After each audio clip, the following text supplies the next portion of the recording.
Hey y'all, I often get DMs about questions about starting collections.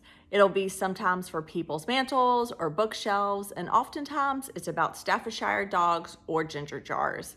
Today we're going to talk about ginger jars, but before we get started, I got to ask y'all, what do you think is a ginger jar? Do you think that this is a ginger jar? Or do you think that this is a ginger jar? If you said this is a ginger jar, you would be correct. Ginger jars have curved tops, no decoration on the tops, and high shoulders. So this is a ginger jar, and it has a dragon motif. It's a cute guy, right? I got him at Brimfield. This guy is a temple jar. Now, he often gets called a ginger jar, and for all intents or purposes, when you're gonna see out and about when you are shopping, most people are gonna call this a ginger jar. But now you know this is actually a temple jar. And this guy actually has one of my favorite symbols on it. Is the double happiness symbol. And when people ask me about what they should look for, I think this is a great place to start, because the double happiness symbol, I say get them in pairs, and often get them to flank a fireplace or get them for your dining room tables. And if it's a new bride, I say that it's great to start here, because they are for good luck, and I think that's a nice way to start a home. So a little tip. And then if you've been a longtime follower of Dashing Trappings, you know that I have this great orchid pot that I keep on my coffee table, and this has food dogs on it.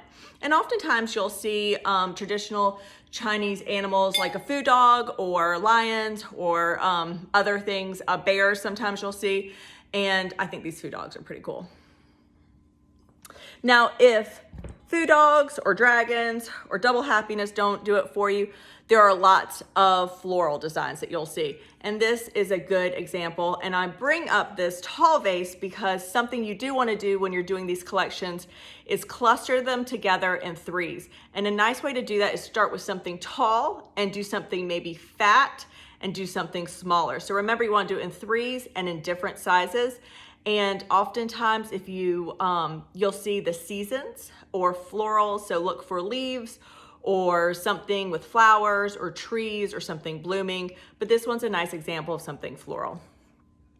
And like I said, this one's a tall one, but you can also do small.